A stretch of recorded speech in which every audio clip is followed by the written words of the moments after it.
Bueno, vamos a abrir la Biblia. Hebreos, capítulo 11, versículo 6. Ese es nuestro texto para hoy. Dice, pero sin fe es casi posible, probable, alcanza, ¿cómo dice? Es imposible. Es imposible. Sin fe es imposible agradar ¿a quién? A Dios. Y ahí ya quedaría el versículo clarísimo, ¿no? Lo bueno que Dios es misericordioso y amplía un poco más y dice, porque es necesario que el que se acerca a Dios crea que Él existe y que recompensa a quienes lo buscan. Si vos te querés acercar a Dios, si vos querés conocer de Él, y si querés que Dios te recompense, te bendiga, necesitas ejercer fe. Por eso cuando hablamos de diezmo, no podemos dejar de hablar de fe. Porque sin fe es imposible agradar a quien te va a bendecir y a quien te pide que devuelvas o que devolvamos el diezmo.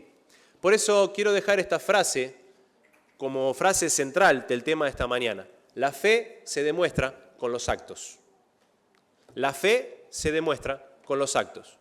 Si yo digo que creo en Dios, si tengo fe, si digo que tengo fe, que creo en Él, que confío, tengo que demostrarlo con mis acciones. Entonces, la fe se demuestra con los actos. Te puedes olvidar de todo lo que hablemos esta mañana, pero esta frase me gustaría que te quede grabada. ¿De qué habló el pastor? Que la fe se demuestra con los actos. El diezmo es una cuestión de fe. Cuando nosotros vamos avanzando en este tema del diezmo, en estos casi 11 años que soy pastor, me encontré con algunas objeciones a medida que fui charlando en visitas pastorales, en preguntas, en personas que se acercan a preguntar sobre el tema, comentarios, etc. Y me encontré con 5 que puse acá, que son las que más se repiten cuando hablamos del tema del diezmo. Personas que dicen, yo no diezmo porque la iglesia lo administra mal. Entonces, como lo administra mal, yo no voy a dar mi diezmo. Personas que dicen, yo envío el diezmo a otro campo que lo necesita más. O sea, yo soy de este campo acá, de la Mibón, norte de Buenos Aires, pero lo mando a otro campo de Argentina porque acá considero que los administradores lo administran mal. Entonces doy mi diezmo, pero lo mando a otro lado. El diezmo en la antigüedad era en alimento y no en dinero, por eso no diezmo de mi dinero. El diezmo no lo llevo a la iglesia, sino que se lo doy a quien realmente lo necesita. O sea, doy el diezmo, pero no a la iglesia. Se lo doy a un familiar que está sin trabajo, a una persona en situación de calle, lo mando a una fundación donde le dan de comer a chicos, lo administro yo. No diezmo porque si no, no llego a fin de mes, o no diezmo porque tengo muchas deudas, Dios entiende mi situación. Estas 5 objeciones son las que más se me han presentado en estos años de ministerio. Y entonces he tenido el desafío de dar respuesta a esto, y lo voy a tratar de hacer también a través de este sermón, por si alguien, tanto en internet como presente hoy, quizás tiene alguna de estas cuestiones. Y con mucha humildad, cariño, quisiera mostrarte lo que Dios habla acerca de esto y cómo dar respuesta a estas objeciones, como a cualquier otra cuestión que tal vez pueda estar en tu cabeza. Primero, dijimos que estamos hablando de fe. Sin fe es imposible agradar a Dios. Entonces la pregunta es, ¿qué es la fe? El mismo Hebreos 11.1 dice que la fe es la certeza de lo que se espera, la convicción de lo que no se ve. Bárbaro, así de memoria. Pero ¿y qué significa? ¿Cómo yo le explico esto a alguien que no sabe lo que es la fe? El texto dice es la certeza de lo que se espera. Certeza es seguridad. Yo estoy seguro de lo que espero. Yo le pido a Dios algo y estoy seguro que Él me va a contestar. Por sí o por no, pero me va a contestar. O a veces un silencio puede ser también, un esperá. Pero estoy seguro, tengo la certeza de que voy a recibir esa respuesta. Y el texto dice que es la convicción de lo que no se ve. Convicción es estar convencido. Yo sé que le estoy pidiendo algo a alguien que no veo, que es Dios, pero estoy convencido de que me escucha y que me va a responder. Entonces, la fe es un sinónimo de confianza. Es confiar en que Dios te escucha, es confiar en que Dios te va a dar una respuesta, aunque vos no lo veas. Si yo te digo esta mañana, hermanos, todos los que se queden hasta el final del sermón, afuera les espera un regalo. Y vos tenés que confiar porque no lo estás viendo el regalo. Confías en mi palabra, pero yo soy un ser humano y te puedo mentir, me puedo equivocar, te puedo fallar. La Biblia dice, maldito el hombre que confía en el hombre. Nuestra confianza, cuando la colocamos en un hombre, puede fallar. El hombre nos puede fallar y la confianza se puede caer. Pero la Biblia dice que Dios no falla, que Dios no cambia, que Dios es fiel. Entonces yo tengo que confiar en ese Dios y estar seguro de que lo que le pido me va a escuchar y me va a contestar. La fe es un sinónimo de confianza. Es interesante cuando uno tiene hijos, porque los hijos te enseñan muchísimo el tema de la confianza. Yo le digo a Sofi, que va a cumplir casi 2 años, la paro arriba de un mueble que tenemos, que es más o menos alto así como este púlpito, y le digo, quédate ahí, hija, y hago 2 pasos para atrás, y le digo, a la cuenta de 3 te tirás y papi te agarra. Y ella ni duda, dice, a la 1, a las 2, a las 3, ¡pa! Y se larga. Y ella está segura que yo la voy a agarrar, porque nunca defraudé su confianza. El día que se me llegue a caer, nunca más se me va a tirar. Pero yo le hago eso a esta altura, en la pileta, donde sea, y ella se tira. ¿Por qué? Porque el hijo confía en el padre. Nosotros, como hijos, debemos confiar en nuestro papá, que es Dios. La fe es sinónimo de confianza. ¿Cómo se desarrolla la fe? Porque la Biblia dice que hay que desarrollarla. Romanos 10:17 dice que la fe es por el oír, o sea, por el escuchar. ¿Pero escuchar qué? Música, escuchar a una persona, escuchar a un político, ¿a quién? Escuchar la palabra de Cristo. ¿Y dónde está la palabra de Cristo? En la Biblia. La persona que no lee la Biblia no puede hacer crecer su fe. Necesitas escuchar la palabra de Jesús, la palabra de Dios, para que tu fe se desarrolle. Y Jesús dijo, si tenés fe como un granito de mostaza, vas a decirle a esa montaña, movete de acá para allá y se va a mover. Y vos cuando buscás un granito de mostaza, es una semilla tan chiquitita, pero tan chiquitita, que vos decís, ¿todo esto de fe nomás tengo que tener para que se muevan las montañas? Sí, pero a veces los seres humanos no tenemos ni eso de fe, porque no la desarrollamos, no la ejercemos. Entonces, para que tu fe crezca y sea como una semilla de mostaza y más grande también, necesitas de la palabra de Dios. Persona que no lee la Biblia, persona que tiene una fe débil.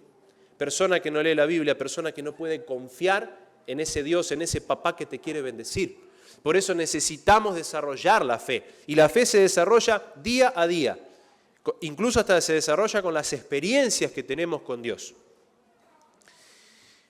Cuando vos vas al idioma original de la Biblia, en este caso en el griego, que es el texto que leímos de Hebreos, la palabra que se usa en griego para hablar de fe se dice pistis, que es la que estás viendo ahí en pantalla. Lo interesante que la palabra pistis se usa para hablar de fe, de fidelidad y de lealtad. O sea, es la misma palabra para hablar de varias cosas. O sea, cuando la Biblia traduce la palabra pistis, puede traducirla como fe, puede traducirla como fidelidad y puede traducirla como lealtad. ¿Cuál es la diferencia? Bueno, acá tengo un ejemplo bíblico. Santiago 2:19 dice, tú crees que Dios es uno, bien haces, también los demonios pistis y tiemblan. Creen y tiemblan. Yo te pregunto, ¿los demonios tienen fe? Sí, tienen fe, porque creen, conocen a Dios. ¿Pero los demonios son fieles? No son fieles. Entonces, el contexto ahí te hace entender que pistis se traduce como fe, creer. Ahora, Apocalipsis 2:10 dice, no tengas miedo de lo que estás por sufrir, te advierto que algunos de ustedes el diablo los meterá en la cárcel para ponerlos a prueba y sufrirán persecución durante 10 días. Sé pistis, sé fiel hasta la muerte y yo te daré la corona de la vida. La misma palabra en el griego, solo que al castellano al traducirla el contexto nos indica que la primera tiene que ver con fe, con creer, con ejercer esa fe, decir yo creo que Dios existe, pero no tiene que ver con la fidelidad, y la segunda tiene que ver con creer, pero también ser fiel. O sea, los primeros creen, pero sus actos no demuestran esa fe, los segundos creen, pero sus actos sí lo demuestran. La fe se demuestra con los actos. Entonces, la fe y la fidelidad van juntos. No deberían separarse según la palabra de Dios. Fe y fidelidad, o fe y lealtad. Si yo digo que creo en Dios, mis actos lo tienen que demostrar. Entendiendo esto, ahora Santiago 2:17 dice, también la fe, si no tiene obras, está muerta. Como para darle la frutilla del postre. Fe, fidelidad. Nosotros diríamos, según la Biblia, fe y obras. Van de la mano. Pedro dijo, yo creo en Jesús, Señor, yo no te voy no voy a abandonarte, no te voy a negar. Fe, creía que iba a poder hacer eso, pero después ¿qué pasó? Lo negó, le falló la fe. Fe y obras, fe y fidelidad. Con esta base estamos en condiciones de meternos al tema del diezmo. La primera pregunta que yo me hice cuando conocí este tema es ¿por qué yo debo diezmar? ¿Por qué Dios pide el diezmo? Primero de Crónicas 29, a partir del verso 11 nos dice, tuya es Jehová la magnificencia y el poder, la gloria, la victoria y el honor, porque todas las cosas que están en los cielos y en la tierra son tuyas. Tuyo, Jehová, es el reino, y tú eres excelso sobre todos. Las riquezas y la gloria proceden de ti, y tú dominas sobre todo. En tu mano está la fuerza y el poder, y en tu mano el dar grandeza y poder a todos. Ahora pues, Dios nuestro, nosotros alabamos y loamos tu glorioso nombre, porque ¿quién soy yo y quién es mi pueblo para que pudiéramos ofrecer voluntariamente cosas semejantes? Pues todo es tuyo y de lo recibido de tu mano te damos. ¿Amén? Clarísimo el texto. ¿Quién puede ofrecer algo semejante a lo que Dios está ofreciendo ahí?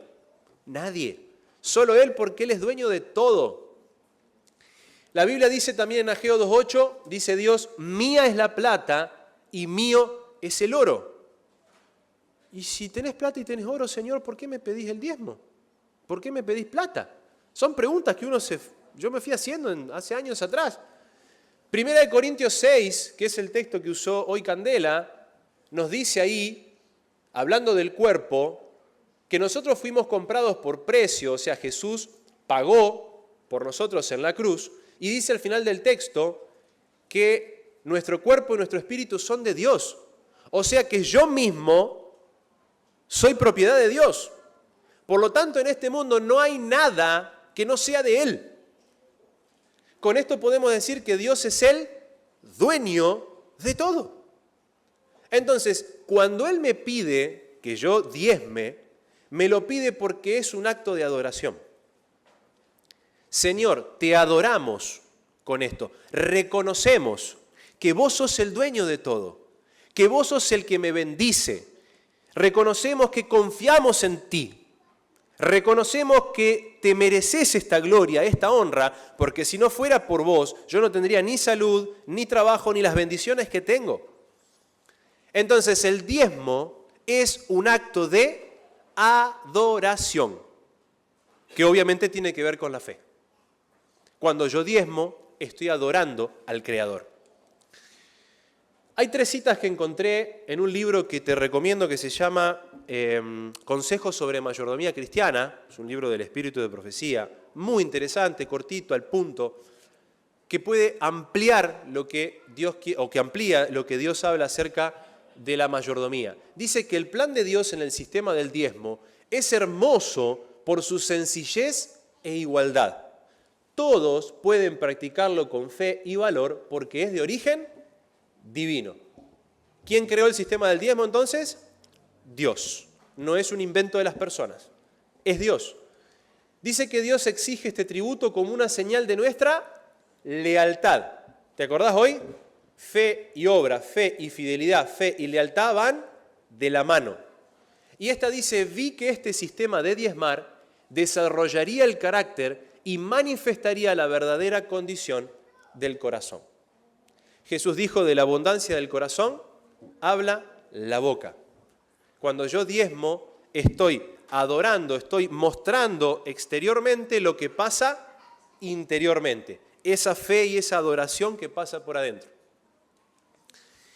El famoso texto de Malaquías. Ustedes saben que cuando hablamos de diezmo no podemos dejar de hablar de este texto. Y voy a cambiar de micrófono.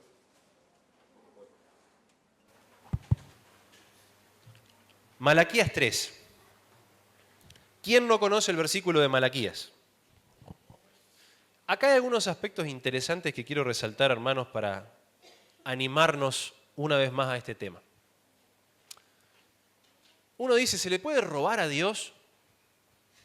¿Será que puedo ir hasta la casa de Dios y sacarle algo ahí, un artefacto, una decoración, los dólares, el oro, esa plata y ese oro que Dios tiene? ¿Será que yo puedo ir y sacárselo? El texto dice, ¿robará el hombre a Dios? Pues ustedes me han robado, pero dicen, ¿en qué te hemos robado? Y Dios es clarísimo. En los diezmos y en las ofrendas, malditos son con maldición porque ustedes, la nación toda, o la nación entera, me han robado. Uy, entonces si no diezmo, Dios me maldice. No, no es que Dios te maldice. Cuando yo no soy fiel, no hay bendición. Dios no puede bendecirme si yo no soy fiel.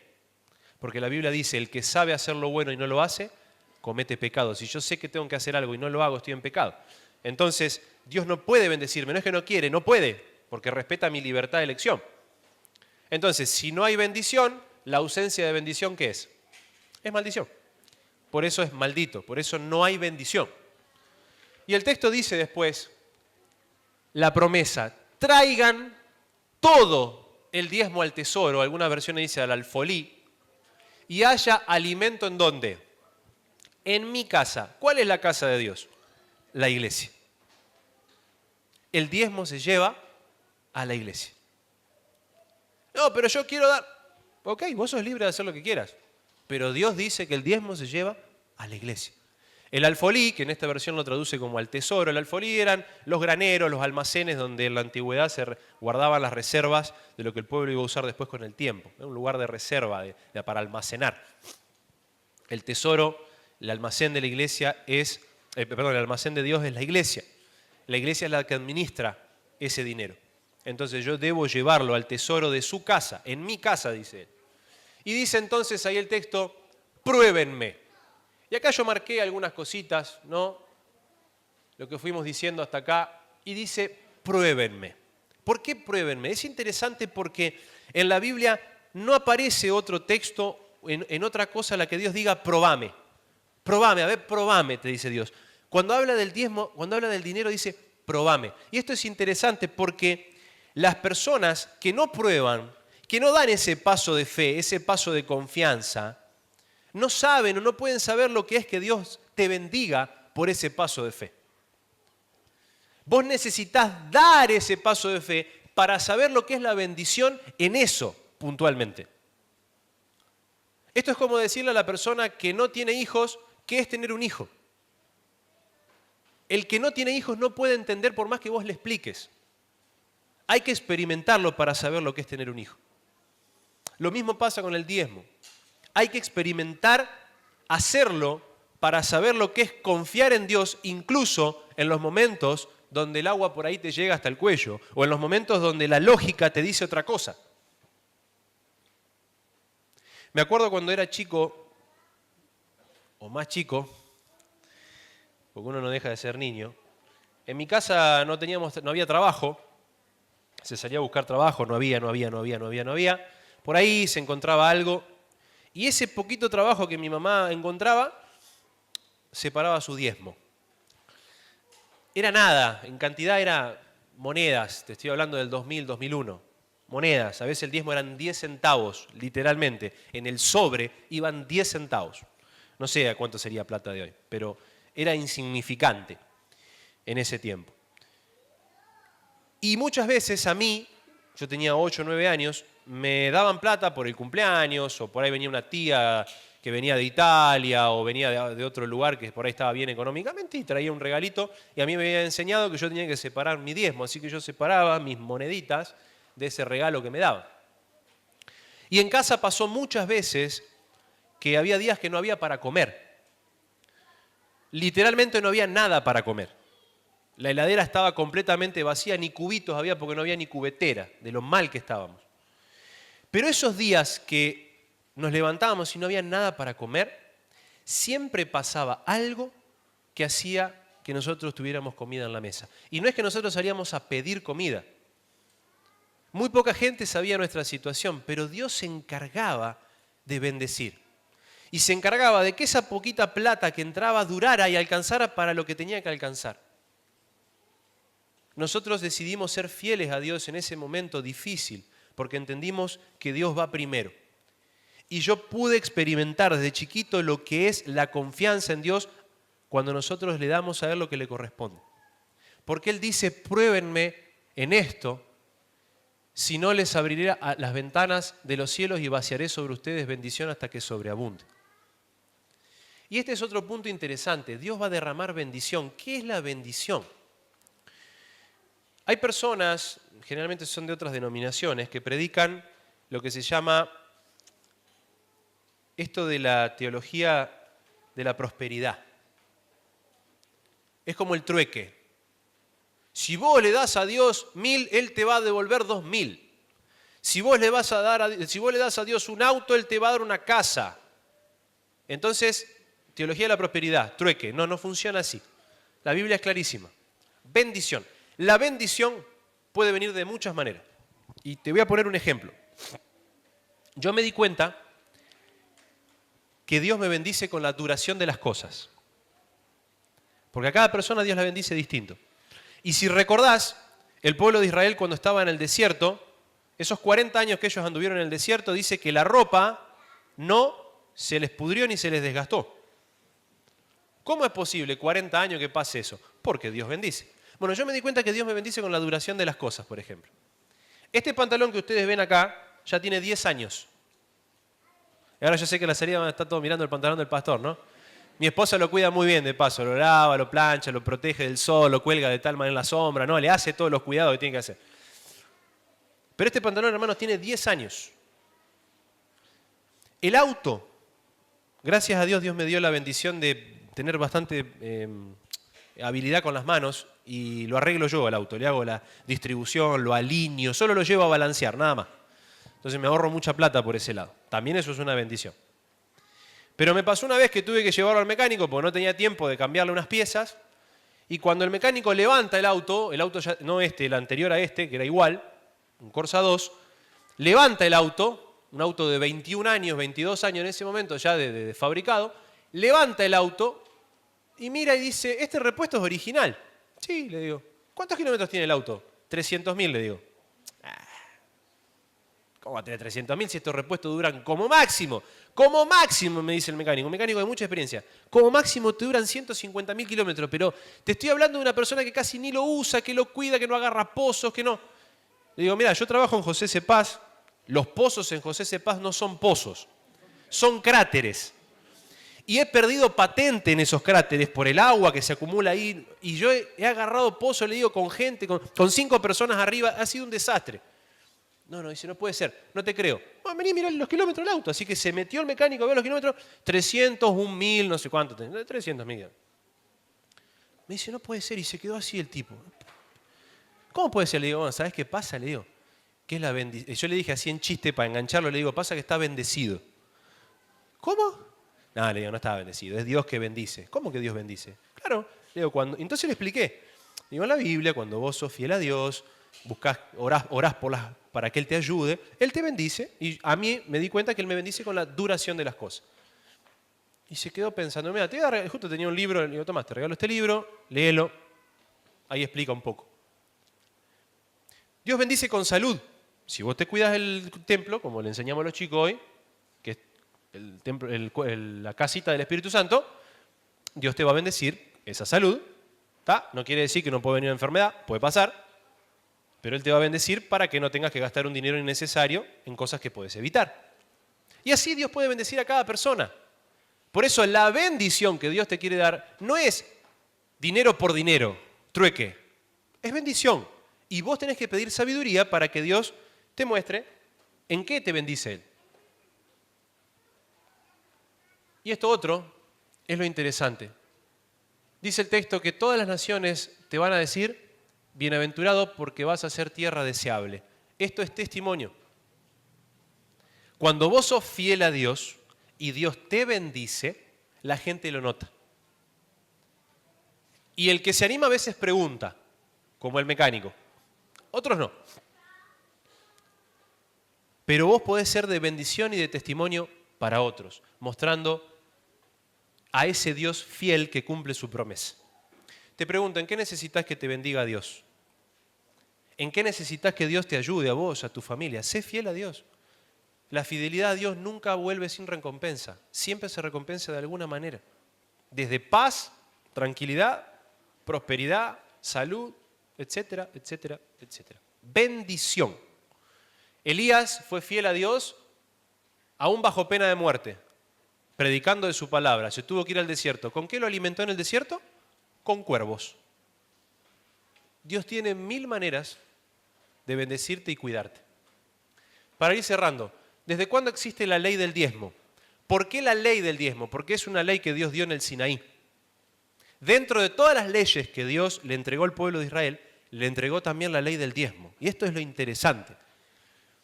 Génesis dice que entonces Melquisedec, rey de Salem y sacerdote del Dios Altísimo, sacó pan y vino, lo bendijo y dijo: bendito sea Abraham del Dios Altísimo, creador de los cielos y de la tierra, y bendito sea el Dios Altísimo que entregó a tus enemigos en tus manos.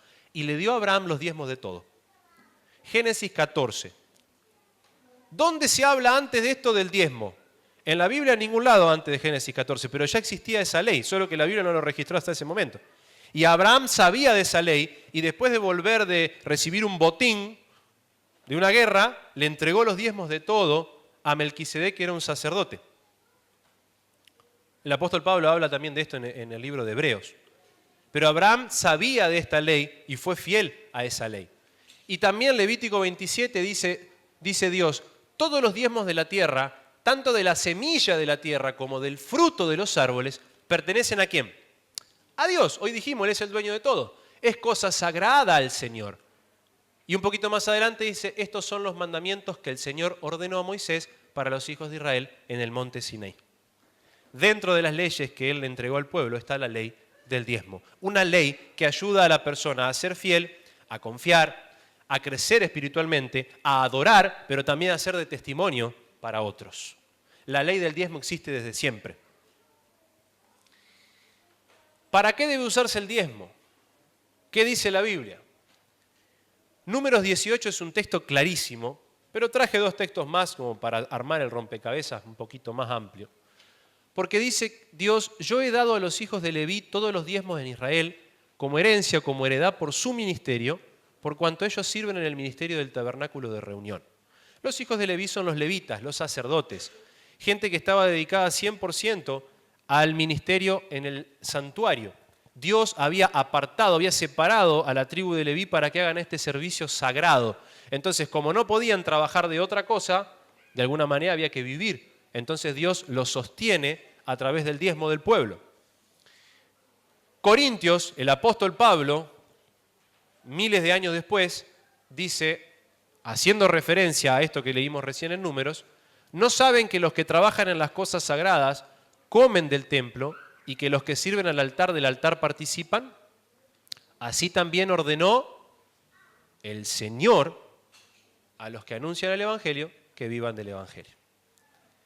Por mandato de Dios, el sacerdote, el pastor, debe ser sostenido por esos diezmos, pero debe dedicarse 100% a ese trabajo. Mi esposa puede dedicarse a lo que quiera, yo me dedico a esto 100%. No puedo tener otro trabajo, porque ya la iglesia me está sosteniendo para esto. Hebreos dice: ciertamente los que de entre los hijos de Leví reciben el sacerdocio tienen mandamiento de tomar del pueblo los diezmos según la ley, es decir, de sus hermanos, aunque estos también sean descendientes de Abraham. Entonces, bíblicamente Dios ordenó que los diezmos sean usados para el sostenimiento de los sacerdotes, de los ministros. Y la iglesia sigue esa línea, ya ahora con una estructura, ¿no es cierto?, mundial, etcétera, etcétera. Por eso te recomiendo leer el libro Consejos de Mayordomía Cristiana y los enlaces que te compartí hoy. Acá está explicado en un cuadrito cómo se usan los diezmos, ¿sí? Cómo se distribuye el diezmo mundialmente. Ese diezmo que vos entregaste hoy, o que entregamos hoy en el sobre, o que lo mandaste por 7Me, o el QR, o lo que hayas usado, un 74% de ese diezmo va a quedar acá en la MIBOM. Y con eso se va a sostener a los ministros que trabajamos acá, que somos 20 y pico pastores, Después están los capellanes, están los que trabajan en Nuevo Tiempo, en el canal en la radio, ¿no? Ministros que trabajan en diferentes medios. Pero el 74% va a quedar en la Mibom. Si yo envío mi diezmo, si yo soy miembro de acá y envío mi diezmo a otro lado, ese 74% no queda acá. Entonces, el campo de la Mibom, ¿qué pasa? Empieza a reducir o puede llegar a reducir su personal o no poder hacer crecer su personal. Ahora, pero pastor, yo también quiero ayudar a otro campo. Perfecto, mirá, el segundo paso, donde dice UA es Unión Argentina. Tu diezmo también va para nivel nacional. El 9% de tu diezmo se usa a nivel nacional. O sea que no es que no ayudás a otro campo. Ayudás en menos porcentaje, pero ayudás. Y ayudás a la división sudamericana, o sea que tu diezmo viaja a toda la Sudamérica, viaja un 2% a la Asociación General, o sea, a todo el mundo, al resto de la otra parte del mundo, viaja una parte para los canales de televisión y de radio, y viaja una parte para los ministros que trabajan en el área de educación. O sea que cuando yo devuelvo mi diezmo en la iglesia de Escobar, se distribuye de esa manera. Pastor, pero ¿y dónde está esto? ¿Por qué usted sabe esto? Si vos agarrás tu sobrecito de diezmo y lo das vuelta, del lado de atrás, está exactamente, de ahí lo saqué. Ahí está explicado qué se hace con ese dinero. Y en el artículo que te dejé, que Alejandro va a mandar hoy, está explicado con detalle cómo se hace eso. La iglesia no esconde nada. Queremos ser claros en esto, porque cuando yo diezmo, aparte de ser un acto de fe y un acto de adoración, se utiliza para que más personas conozcan de la palabra de Dios. Entonces, mi diezmo sirve para evangelizar. O sea que yo no tengo que ver el diezmo como algo local, lo tengo que ver como algo mundial, para sumar a la obra que no es mía, no es tuya, no es de la iglesia. ¿De quién es la obra? La misión es de Dios, la obra es de Dios. Entonces yo sumo a esa misión. Ya mi visión cambia, no es local, es mundial. ¿Qué debo hacer si por descuido o infidelidad dejé de diezmar? Tal vez en esta mañana hay personas que por enojo, por falta de fe, por olvido, por situación X, lo que sea, decidiste dejar de diezmar. Hace poco, hace mucho, no sé. Dice el Espíritu de Profecía en el libro que te recomendé: si habéis rehusado tratar honradamente con Dios, os ruego que penséis en vuestra deficiencia y, si es posible, que hagáis restitución. Si es posible. Si esto no puede hacerse, o sea, si no puedo hacer restitución, orad con humildad y contrición que Dios, por amor a Cristo, perdone vuestra gran deuda. Hace unos años, en una visita pastoral, me dice una persona: pastor, hace 3 años que dejamos de diezmar. Líderes de iglesia, personas que de chiquitito estaban en la iglesia, que tenían clarísimo el tema del diezmo. Pastor, hace 3 años dejamos de diezmar. ¿Y por qué dejaron de diezmar? Porque estábamos enojados con la administración. No nos gustaba el manejo de esto, de lo otro, pim, pam, pum. Pero entendimos, dice, leyendo el libro Mayordomía Cristiana, que eso no es así. Dios le va a pedir cuenta a ellos. Pero yo tengo que hacer lo que Dios me pide. ¿Qué hago?, me dijo. Le digo: mirá, si podés, hacé un plancito para restituirlo. Oramos y al tiempo volvimos a hablar. Dice: pastor, ya hicimos un plan. Decidimos que del sueldo que llegue cada mes, había 2 sueldos en la casa, hacían un fondo en común, separaban el diezmo de ese sueldo y otro apartadito para ir devolviendo lo que le debían haber dado a Dios en esos 3 años. Y cuando terminaron esos 3 años, le digo: ¿y? Paz, me dijeron así. Paz. Estamos tranquilos y Dios nos ha bendecido, pastor. Dice: en estos 3 años se nos trabó todo. El negocio, la casa, estaban construyendo, un montón de planes, se les trabó todo. Cuando volvieron a ser fieles, Dios destrabó y empezaron a progresar en otras cosas. Bendición en la pareja, salud, un montón de cuestiones. Entonces, por ahí alguien esto pueda estar necesitándolo. Si es posible, hacer restitución. Y esta otra: ¿qué hacer si veo que los recursos se administran mal? No, pastor, la administración de la Mibom es un desastre, la unión, la división, pi, pi, pi. ¿Qué hacer? Bueno, Dios indicó hasta eso. Algunos no han estado satisfechos y han dicho: no pagaré más mi diezmo porque no tengo confianza en la forma como se manejan las cosas en el corazón de la obra. Y esto estamos hablando del tiempo de Elena de White, o sea, ya cientos de años atrás, ¿no? ¿Pero robaréis a Dios porque pensáis que el manejo de la obra no es correcto? Presentad vuestras quejas en forma clara y abierta, con el espíritu debido, a las personas debidas. Pedid que las cosas sean ajustadas y puestas en orden, pero no retengáis lo que corresponde a la obra de Dios, demostrando así que sois infieles porque otros no están obrando correctamente. La Biblia dice que cada uno va a ser juzgado de acuerdo a lo que sabía y a lo que hizo.